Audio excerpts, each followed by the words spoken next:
ಮೂಲ ದಾಖಲೆಗಳೇ ಇಲ್ಲದೆ ಸೈಟ್ ಮರು ಹಂಚಿಕೆಯನ್ನ ಮಾಡಿದ್ದಾರೆ.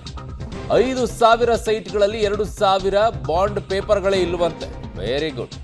ಮೂಡಾದಲ್ಲಿ ಬಹುದೊಡ್ಡ ಭ್ರಷ್ಟಾಚಾರ ನಡೆದಿದೆ ಅನ್ನೋದು ಇದಕ್ಕಿಂತಲೂ ದೊಡ್ಡ ಸಾಕ್ಷಿ ಬೇಕಾ ಅಂತ ಕೇಳ್ತಾ ಇದ್ದಾರೆ. ಪಬ್ಲಿಕ್ ಟಿವಿಯಲ್ಲಿ ಮೂಡಾ ಹಗರಣದ ಇಂಚಿಂಚು ಮಾಹಿತಿಯನ್ನ ಕೂಡ ನಿಮ್ಮ ಮುಂದೆ ಇಡ್ತಾ ಇದ್ದೀವಿ. ಮೂಡಾ ಕಳ್ಳಾಟ ಈಗ ಬಯಲಾಗ್ತಾ ಇದೆ. ಹಾಗಾಗಿನೇ ಇದು ಕೇವಲ 14 ಸೈಟ್ಗಳ ಪ್ರಶ್ನೆ ಆಗಿರಲಿಲ್ಲ. ಇದು ಕೇವಲ ಮುಖ್ಯಮಂತ್ರಿಗಳ ಪತ್ನಿ ಪಾರ್ವತಿ ಅವರು ಪಡ್ಕೊಂಡಂತ ಪರಿಹಾರದ ರೂಪದಲ್ಲಿ ಪಡೆದಂತ 14 ಸೈಟ್ಗಳ ವಿಚಾರ ಆಗಿರಲಿಲ್ಲ.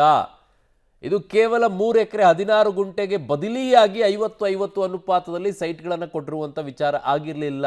ಇಲ್ಲಿ ಬಹುದೊಡ್ಡ ಭ್ರಷ್ಟಾಚಾರ ನಡೆದಿದೆ ಅನ್ನೋದನ್ನ ಸಾಬೀತುಪಡಿಸಬೇಕಾಗಿದೆ. ಈಗ ಅದಕ್ಕೆ ಒಂದೊಂದೇ ವಿಚಾರಗಳು ಆಚೆ ಬರ್ತಾ ಇದೆ. ಮೂಡಾ ಹೇಗೆ ಕಳ್ಳಾಟವನ್ನ ಮಾಡಿದೆ ಅದೆಲ್ಲವೂ ಕೂಡ ಬಯಲಾಗ್ತಾ ಇದೆ.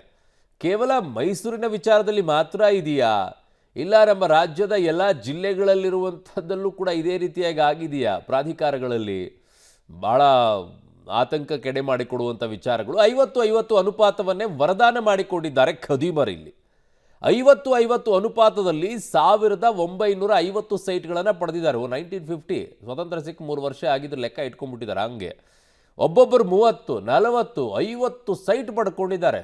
ಸೂಪರ್. ಏನು ಮಾಡ್ತೀರಾ? ಮೂಡಾದ ಮತ್ತೊಂದು ಕಳ್ಳಾಟವೂ ಕೂಡ ಇಡಿ ಮುಂದೆ ಬಯಲಾಗಿದೆ. ಇಡಿ ದಾಳಿಯ ಸಂದರ್ಭದಲ್ಲಿ ಮೂಡಾದ ಕೆಲವು ದಾಖಲೆಗಳೇ ಇಲ್ಲ ಅಂತಿದ್ದಾರೆ. ಹೇಗೆ ಕೊಟ್ಬಿಟ್ರಪ್ಪ? ಜನ ಯಾವುದಾದ್ರೂ ಒಂದು ಅರ್ಜಿಯನ್ನು ಹಾಕಕ್ಕೆ ಹೋದ್ರೆ ಆ ದಾಖಲೆ ಇಲ್ಲ ಅಂತಂದರೆ ಯಾವುದನ್ನು ಕೊಡೋದೂ ಇಲ್ಲ ನೀವು. ಇಲ್ಲಿ ಹೇಗೆ ಕೊಟ್ಬಿಟ್ರು? 1950 ಸೈಟ್ಗಳನ್ನು ಸರಿಯಾದ ದಾಖಲೆ ಇಟ್ಕೊಂಡಿಲ್ಲ ಮೂಡಾ. 60-40 ಅನುಪಾತ, 50-50 ಅನುಪಾತದಲ್ಲಿ ಒಟ್ಟು 5,000 ಸೈಟ್ ಹಂಚಿಕೆ ಮಾಡ್ತಾರೆ. ಅದರಲ್ಲಿ 2,000 ಸೈಟ್ಗಳ ಬಾಂಡ್ ನಾಪತ್ತೆ ಆಗುತ್ತೆ. ಹುಡುಕ್ತಾ ಇದ್ದಾರೆ ಇಡಿ ಅಧಿಕಾರಿಗಳೀಗ. ನನ್ನ ಸಹೋದ್ಯೋಗಿ ಕ್ರೈಮ್ ಬ್ಯೂರೋ ಹೆಡ್ ಆಗಿರುವಂಥ ಮುರಳೀಧರ್ ನನ್ನ ಸಂಪರ್ಕಕ್ಕೆ ಸಿಗ್ತಾ ಇದ್ದಾರೆ. ಮುರಳಿ, ಇದು ಕೇವಲ 3 ಎಕರೆ 16 ಗುಂಟೆಯ ಜಾಗಕ್ಕೆ ಬದಲಿಯಾಗಿ ಪರಿಹಾರ ರೂಪದಲ್ಲಿ 50-50 ಅನುಪಾತದಲ್ಲಿ 14 ಸೈಟ್ ಪಡ್ಕೊಂಡಿರೋದಕ್ಕೇ ಮುಖ್ಯಮಂತ್ರಿಗಳ ಆದಿಯಾಗಿ ಅವರ ಜೊತೆಗೆ ಇದ್ದಂತಹ ಇನ್ನುಳಿದಂತಹ ಸಚಿವರಾಗಿರ್ಬೋದು, ಬೆಂಬಲಿಗರಾಗಿರ್ಬೋದು ಹೇಳಿದ್ರು ಪರಿಹಾರದ ರೂಪದಲ್ಲಿ ತಗೊಂಡಿದ್ದು ತಪ್ಪೇನ್ರಿ ಅಂತ ಹೇಳಿ. ಇದು ಕೇವಲ 14 ಸೈಟ್ ವಿಚಾರ ಆಗಿರಲಿಲ್ಲ. ಇಲ್ಲಿ ಬ್ರಹ್ಮಾಂಡ ಭ್ರಷ್ಟಾಚಾರ ನಡೆದಿದೆ ಅನ್ನೋದು ಈಗ ಒಂದೊಂದಾಗಿ ಆಚೆ ಬರ್ತಾ ಇದೆಯಾ ಅಂತ ಮುರಳಿ? ಅರುಣ್, ಏನಂದ್ರೆ ಮೂಡಾಗಿದ್ದೇನು ಹೊಸದೇನಲ್ಲ. ಯಾಕೆಂದ್ರೆ ಮೂಡಾದಲ್ಲಿ ಅವ್ಯವಹಾರಗಳ ಹಗರಣವೇ ಸಾಕಷ್ಟು ಬಾರಿ ನಡೆದಿರುವಂಥದ್ದು. ಅವ್ಯವಹಾರ ಹಗರಣಗಳು ಸಾಕಷ್ಟು ಬಾರಿ ಮೂಡಾದ ಬೆನ್ನಿಗೆ ಕಾಯ್ಕೊಂಡು ನಿಂತ್ಕೊಂಡಿರುವಂಥದ್ದು. ಯಾಕಂದ್ರೆ ಅಲ್ಲಿರುವಂಥ ಕೆಲಸ ಮಾಡುವಂಥವ್ರು, ಅಲ್ಲಿರೋ ಅಧಿಕಾರಿಗಳ ವಿರುದ್ಧ ಸಾಕಷ್ಟು ಪ್ರಕರಣಗಳು ಕೂಡ ದಾಖಲಾಗಿದ್ದಾವೆ. ಯಾಕಂದ್ರೆ ಇಡಿ ಅಧಿಕಾರಿಗಳು ಈ ಪ್ರಕರಣವನ್ನ ಕೈಗೆತ್ಕೊಂಡ ಸಂದರ್ಭದಲ್ಲಿ ಕೇವಲ 14 ಸೈಟ್ಗಳ ವಿಚಾರವಾಗಿ ಒಂದು ತನಿಖೆಯನ್ನ ಮಾಡಲಿಕ್ಕೆ ಮುಂದಾಗ್ತಾರೆ. ಆದರೆ ಆ ಸಂದರ್ಭದಲ್ಲಿ ಮೂಡಾದ ಕಚೇರಿ ಮೇಲೆ ಇಡಿ ಅಧಿಕಾರಿಗಳು ದಾಳಿಯನ್ನು ನಡೆಸಿದಾಗ ಅಲ್ಲಿ ಸಾಕಷ್ಟು ದಾಖಲಾತಿಗಳನ್ನ ವಶಕ್ಕೆ ತೆಗೆದುಕೊಳ್ತಾರೆ.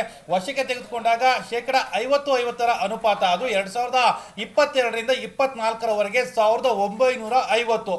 ಅರುಣ್, ಇಮ್ಯಾಜಿನೇಷನ್ ಮಾಡ್ಕೊಳ್ಳಿ. ಯಾಕಂದ್ರೆ 60-40 ಅನುಪಾತದಲ್ಲಿ ಎಷ್ಟು ಸೈಟ್ಗಳು ಹೋಗಿದ್ದಾವೆ ಅಂದರೆ ಸರಿಸುಮಾರು 3,000 ಸೈಟ್ಗಳು ಹೋಗಿದ್ದಾವೆ. 50-50 ಅನುಪಾತ ಬಂದ ಸಂದರ್ಭದಲ್ಲಿ ಏಕಾಏಕಿ 1950ಕ್ಕೂ ಹೆಚ್ಚು ಸೈಟ್ಗಳನ್ನು ರಿಜಿಸ್ಟ್ರೇಷನ್ ಅನ್ನ ಮಾಡಿಕೊಡ್ತಾರೆ. ಅದು ಕೂಡ ಕಡಲೆಪುರಿ ಹಂಚಿದ ರೀತಿಯಲ್ಲಿ ಒಬ್ಬೊಬ್ಬರಿಗೆ 30, 40, 50 ಸೈಟ್ಗಳು. ಅದಕ್ಕೆ ಅವ್ರಿಗೆ ಅರ್ಹತೆಗಳಿಲ್ಲದೆ ಇರಲಿ ಕೂಡ ಈ ರೀತಿಯ ಸೈಟ್ಗಳನ್ನು ಮರುಹಂಚಿಕೆ ಮಾಡಿದ್ದಾರೆ ಅನ್ನೋದು ಸ್ಪಷ್ಟವಾಗಿ ಇಡಿ ತನಿಖೆಯಲ್ಲಿ ಬಯಲಾಗಿರುವಂಥದ್ದು.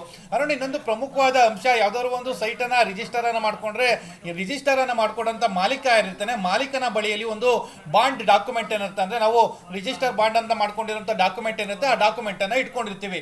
ಅದೇ ರೀತಿಯಲ್ಲಿ ಯಾವ ಏನು ಅಭಿವೃದ್ಧಿ ಇಲಾಖೆ ಅಂದ್ರೆ ನಗರಾಭಿವೃದ್ಧಿ ಇಲಾಖೆ ಮೂಡಾ ಏನು ರಿಜಿಸ್ಟ್ರೇಷನ್ ಅನ್ನ ಮಾಡ್ಕೊಳ್ಳುತ್ತೆ, ಅದು ಕೂಡ ಒಂದು ಬಾಂಡ್ ಅನ್ನ ಇಟ್ಕೊಳ್ಬೇಕಾದಂತ ಪರಿಸ್ಥಿತಿ. ಯಾಕೆಂದ್ರೆ ಅದು ಮೂಲ ದಾಖಲೆ ಆಗಿರುತ್ತದೆ. ಆ ಹಿನ್ನೆಲೆಯಲ್ಲಿ ಅವರು ಅದನ್ನ ಇಟ್ಕೊಂಡಿರ್ಬೇಕು. ಆದ್ರೆ 5,000 ಸೈಟ್ಗಳ ಪೈಕಿ 3,000 ಸೈಟ್ಗಳಿಗೆ ಮಾತ್ರ ಬಾಂಡ್ಗಳಿರುವಂತದ್ದು.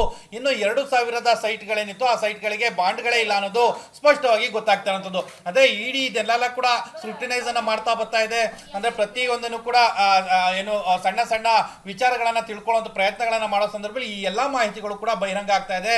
ಇದು ಕೇವಲ 14 ಸೈಟ್ಗಳಲ್ಲ, ಇದಕ್ಕೂ ಮೀರಿದಂತೆ ಸಾಕಷ್ಟು ಅವ್ಯವಹಾರಗಳು ಮತ್ತು ಅಕ್ರಮಗಳು ನಡೆದಿದ್ದಾವೆ ಅಂತ ಹೇಳಿ ಈಗ ಇಡಿ ಅಧಿಕಾರಿಗಳಿಗೆ ಗೊತ್ತಾಗಿರುವಂತದ್ದು. ಅಂದ್ರೆ ಇಡಿ ಅಧಿಕಾರಿಗಳು ಈಗಾಗಲೇ 2 ECIR ಅನ್ನ ರಿಜಿಸ್ಟರ್ ಮಾಡ್ಕೊಂಡಿದ್ದಾರೆ. ಅದು ಅಧಿಕಾರಿಗಳ ವಿರುದ್ಧ ಒಂದು ಮತ್ತು ಸಿಎಂ ಅವರ ವಿರುದ್ಧ ಒಂದು. ಈಗ ಅಧಿಕಾರಿಗಳ ವಿರುದ್ಧದ ಕ್ರಮ ಏನಿತ್ತು ಆ ಕ್ರಮಕ್ಕೂ ಕೂಡ ಮುಂದಾಗುವಂತ ಸಾಧ್ಯತೆಗಳು ಕೂಡ ಅತಿ ಹೆಚ್ಚಾಗಿರುವಂತದ್ದು. ಅರುಣ್. ಓಕೆ ಮುರಳೀಧರ್, ನಿಮ್ಮೆಲ್ಲ ಮಾಹಿತಿಗೆ ಧನ್ಯವಾದಗಳು.